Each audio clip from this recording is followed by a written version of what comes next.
former poet laureate, and it's at 6 o'clock, and come if you want to. Okay, now everybody's settled. I'm going to start with a poem. So we're back into pandemic mode somewhat. I'm reading Pandemic Topography. Perpetual clawing, scratching, cats on the wrong side of the door. Hard to know if I want to get in or out. Leaving home risks unmasking evidence of alienation.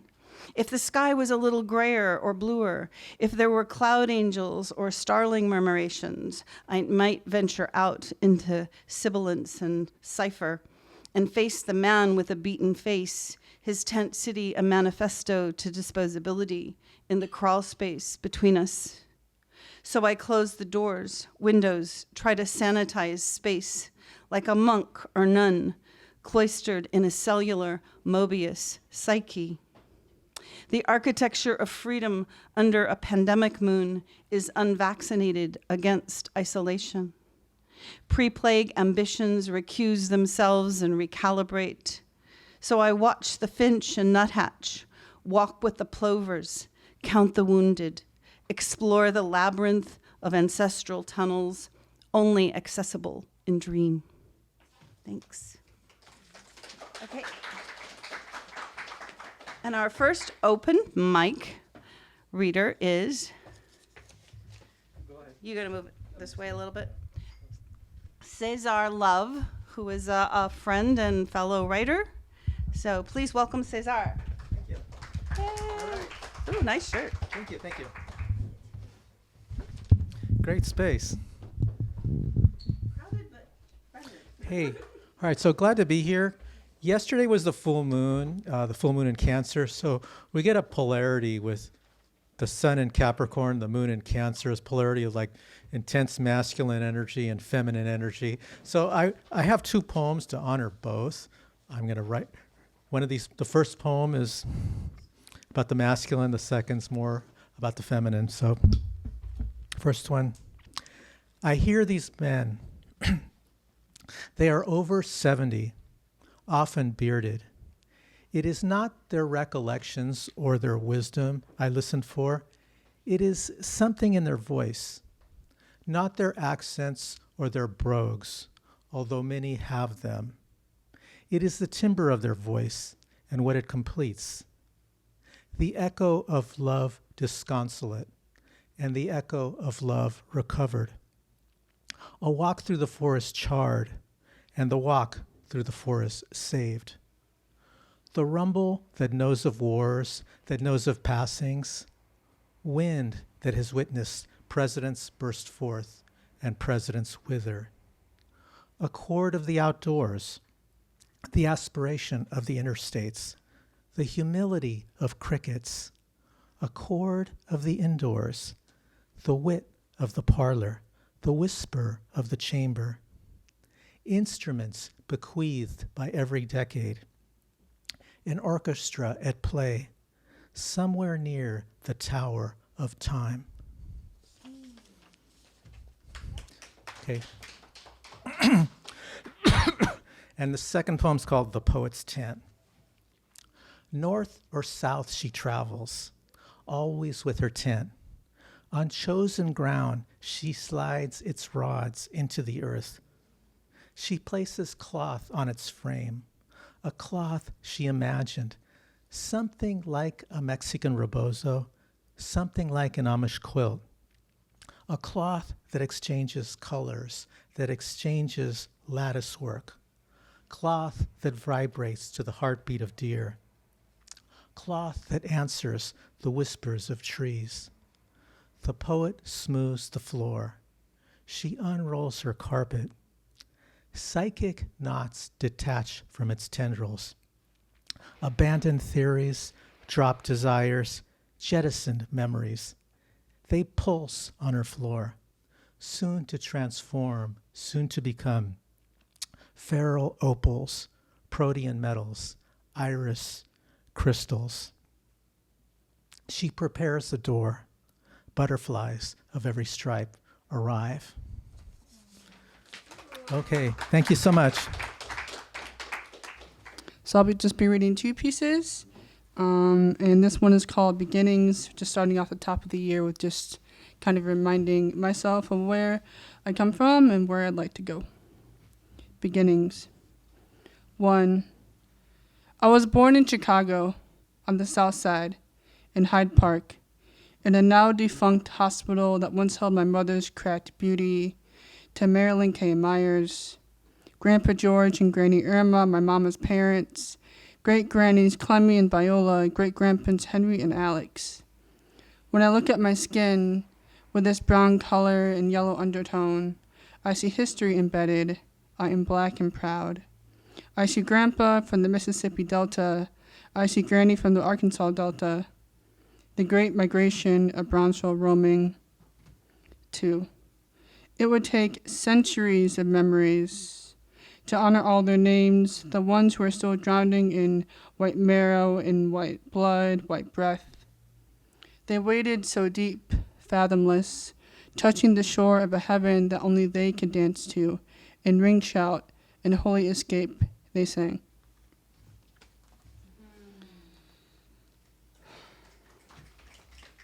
Thank you. This next and final poem is called All the Brothers Are Ghosts and All Their Ghosts Are Doves, and I'm dedicating this to the black and brown and indigenous folks who are outside in this rain and are unhoused, homeless, sleeping in campers. All the brothers are empty branches, dove broken. One gave his wings to the ground below. Another sobbed himself into the buds of an early grave. And he, the bark he peeled away, always came back to strangle. A fifth saw the sun quarter his roots into a dead legacy. And they say that the waiting and waiting did him in. I asked the pine stump if the shiny rod of survival will end us all. All the brothers are disappeared graves flying around. One stores his hope in the cracks of a piss-washed sidewalk, and one fills his arms with all the noise of the living driving above him. Another hides his secrets in pockets of night bottles. And it was heard of him that the morning finally ran out of his heart. And about him, the others couldn't call him back to himself, wings smashed. And the seven said his gates won't open for his brain anymore. They are floating somewhere unanchored and accustomed to it. All the brothers are dove-struck in a furious aberration. One said he was told his body is an altercation of disease. Another carries his shadow to a daily shadow for peace. A third eats stale food and the pitted scent of refuse. And the bubbling souls of that one can't keep going. And his begging can't restore the height from which they trapped him. A dove captured between the playing wires. And the reward for living is sometimes nothing. The suffocation encloses the body and breath. Thank you. Yeah. Hi, everyone. Can you hear me okay? Okay. I actually want to start with a song, which is a poem by Thich Nhat Hanh, because Kevin read something of his. I usually sing it with guitar, but I can sing it without as well. My joy is like a spring so warm, it makes flowers bloom all over the earth. My pain is like a river of tears, so vast it fills the four oceans.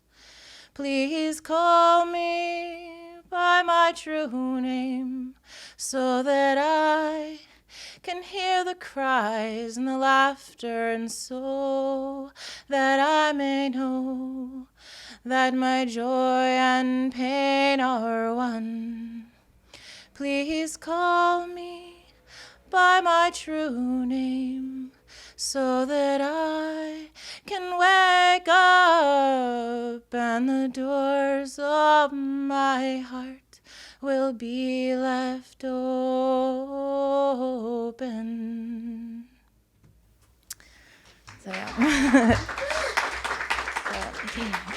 So yeah, that's a beautiful poem by Thich Nhat Hanh that I really love as well. So So yeah, I've been writing poetry my whole life, and I have never felt comfortable to read it out loud, even to myself.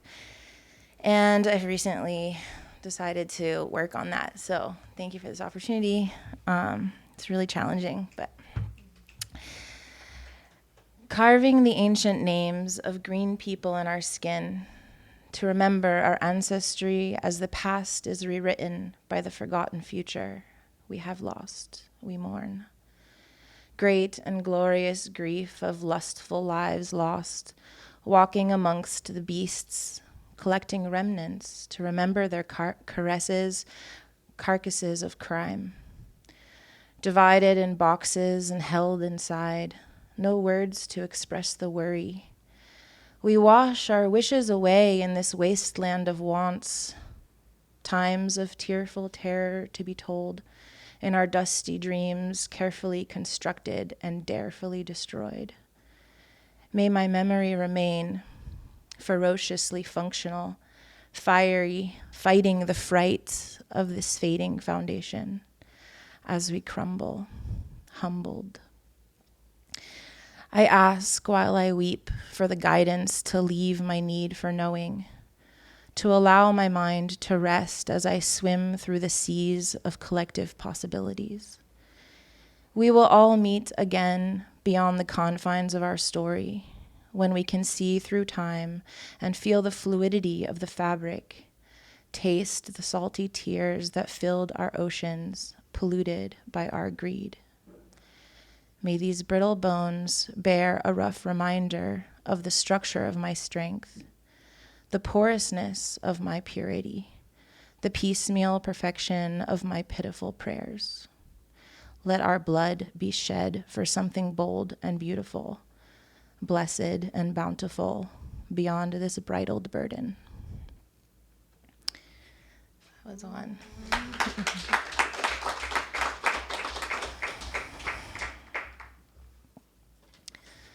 This one that was a COVID one. This one's also a COVID one. The confinement times.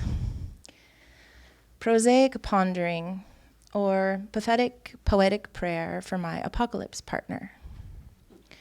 When all the lights of the infernal grid have gone black, the land still and eerily quiet, at least we are breathing together. This air, the breeze that carries collective cries of catastrophe, at least in the nook of your arm, against the beating of your heart, I can count my thoughts to infinity. Against the warmth of your chest, I can bury my fears of freezing. At least I can calm my anxieties, knowing that we can comfort each other as it's ending. The dream envelops our waking. The nightmare rises like a wave, and I am thankful for my companion in crisis. During the first lockdown, pathetic pandemic, I lay in the darkness for hours, feet shaking and dreaming of you. I know we all had hope for better when we knew it could only get worse. Of all the little people, hoping it could be different. I was feeling my gratitude for the fearful future when the world was ending in your arms. Merciful mayhem, myriad markers making mischief in my mind. What are these musings, mystic morphing forms, forcing through the cracks in the false foundation of this house of cards? Incredulous, infinite pleasantries, incessant societal infancy, blind eyes to endless lies. I am tired of indecency and his devil spies. We cannot speak truth anymore without being accused of heresy. I surrender your camaraderie. I simply want a world still humble and free. In the worst case scenario, now is all you'll get. No more time to get it together, find your land or your man, safe refuge to hold your hand. We are in checkmate. It was always our fate. Sweet pawns in the game, bend down to the reign of this pitiful pain. Perfectly preposterous, dreadfully disastrous, merciless marionettes. In your arms, the world was ending. was that one. All right, I feel so nice to be here. I was invited from a friend, and I live just next on the other side of the street. So this poem is not Spanglish; it's half English and half Spanish. I just moved to this country 10 months ago from my country, Guatemala, and this is how I feel. And the poem is called "Ways of Caring," and this is how it goes. I'll try. I feel like if I were deaf. Like if I were here, but at the same time, were not. I don't quite understand everything you say, but I try to communicate. I keep getting lost in the mechanical act of interacting. The language software has not been completely downloaded in this human empty apparatus.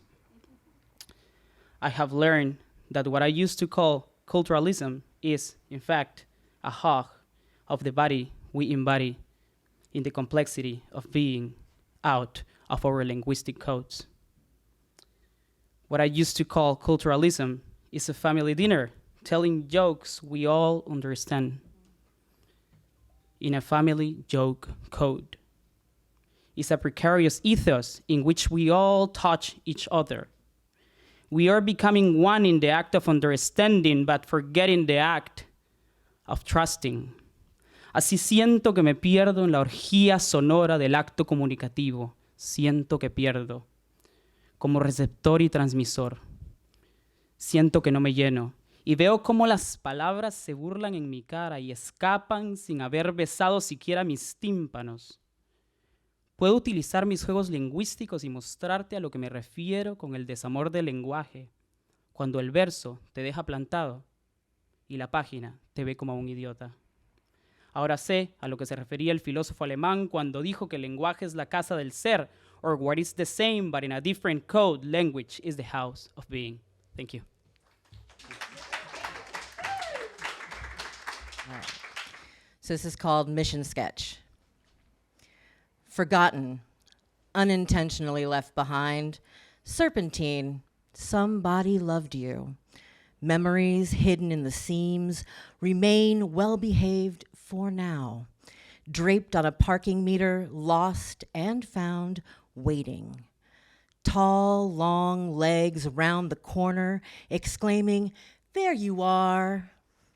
Gripping hands redeem you, sailing through the cold autumn air, whistling snap, crackle, pop against filthy, glittering concrete. And this is the first song my mom taught me. It's called Sabor a mí. Tanto tiempo disfrutamos de este amor, nuestras almas se acercaron tanto así, que yo guardo tu sabor, pero tú llevas también sabor a mí. Si negaras tu presencia en mi vivir, bastaría con abrazarte y conversar. Tanta vida yo te di, que por fuerza llevas ya sabor a mí. No pretendo ser tu dueña, no soy nadie, yo no tengo vanidad. De mi vida doy lo bueno, soy tan pobre que otra cosa puedo dar. Pasarán más de 1000 años, muchos más. Yo no sé si tenga amor la eternidad, pero allá tal como aquí, en la boca llevarás sabor a mí.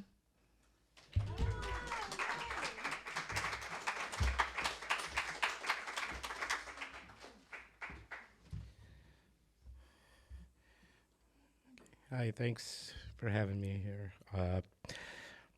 Going to keep, I have 3 poems, 2 short, 1 like medium or long length, and I'm going to keep to just a strictly anti-war theme.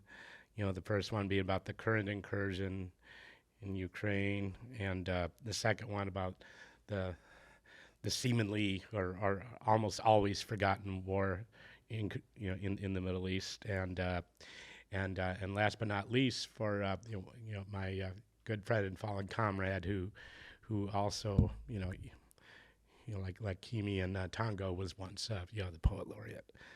So I will start out with basically this is I'm actually a Persian Gulf vet myself. I served in the Navy and was part of a operation called Operation Praying Mantis. So the thing is, my anti-war roots run pretty deep. So that was probably about 34 years ago. But anyway, this is untitled. This is just sort of a stream of consciousness rant that I came up when after seeing one other upsetting headline about the one-sided approach that the American mainstream media takes towards being the fact that I'm anti-war. So anyway, here we go. It says, the New World Order can Crimea Peninsula full of riverbeds run dry, blowing the dust of broken peaceful promises, unto the Ukrainian battlefields replete with neo-Nazi soldiers whose predecessors nearly 80 years ago extinguished the light of 6 million Stars of David and 20 million Russian Red Stars, whose light has faded into the obliterated pretext of Western hegemonic aspirations, flowing through gaslit lines into a holding tank of a never-ending war. Okay. And the second one is an elegy for Palestine. Hey, look over there where it's not so holy and sound, where the theocratic triptych of fundamental Zionist Wahhabism, gnawing on the dinosaur bones of history, filter the guilt of its oppressive pain against its embattled, wailed-in occupants through the silky fabrications of existential angst and insecurity blanketing, bidded from the lowest common denominators, wailing from the walls of that religious trinity on the mount, leaving us exalted in the holy shit pile of cognitive dissonance where the tribal solipsis of monotheism and empire faces off in all three corners of the triangulated eye browser, beaming out with the scintillating effervescence of a discarded peanut butter and bologna sandwich rotting on the sidewalk, white bread crustings of our failed potentials stale and wither away in front of the coming storm, forming beyond a bleak horizon we cannot even envision through carpal tunnel visionary blind specks and tone-deaf ramblings. We continue to feel the oppressive empirical rumble and shrug our shoulders in doubt in a light of omnipotent Hasbara-palooza shining on the lands of the plentiful, when the impermanent struggle of rootless trees line the beaten paths, where even the best intended nevertheless cottywomple into the endless fog of war. Okay. And like I said, I'm sure everyone here is familiar with or probably even knew, my good friend and fallen comrade, Jack Hirschman. So, this is something that I wrote, shortly after he passed away. Just one more time, poem for Jack Hirschman. Let us always embrace upon our passing spirit, dear comrade of the light, just one more time, long after election season, strategizing another progressive takeover of one of SF's beleaguered districts in nearly City Hall. Just one more time, long after championing many a cause and rally for homeless and immigrant rights. Just one more time, long after you and Sarah stood vigil at my bedside near death following a tragic bike accident, ushering me back into life. Just one more time, Long after bringing unaccepted closure to an illustrious poetic career of poetry's high priestess of chaos, Joey Cook, whom you deemed an honorary member of the Revolutionary Poets Brigade. Just one more time, you bounce a ball off the high walls of the Café Trieste long after our political discussion went out of bounds. For you were always kept playing within the boundaries of a world of beleaguered hearts, reaching out to you. Just one more time. Thank you. And if I find them. Okay. The one is called The Crash of Harmony. And as the old tree thrusted into the shoulder of makeshift crutch, from afar joy was drumming and down dancing, happiness exploding on Asian dream, where stones live with loving wood in touch of brown and grey. The trunk split in half, the ground peeking through above the earth, do even more emphasize its arms branching toward the sky. All around, clicking and clanking, the music reverberates toward the heavens, and the soul with it vibrates to an unsuspecting close harmony of the spherical contentedness. God, why are we unable to grasp such beauty? And that's the first one. The second one is called The Flavor of the Savannah. Your body is like the cedar of Lebanon, smoothed and slender in grain of rowan and veins of auburn. It smells like a flower opening in glory under the morning brine, fragrant and tempting like fruits of grape wine. Your face, the picture of great plains and immensity of the savannah in your pearly eyes. Your abdomen, a fertile plain, oceanic like brimming of life within. Oh, your source of life, the sweet secret you keep untouched, where your legs, Tigray and Euphrates meet. There, the spring of life lie, and the waters of desire become flesh, as the aims of nature come to effect. There only the thirsty of passion may be quenched.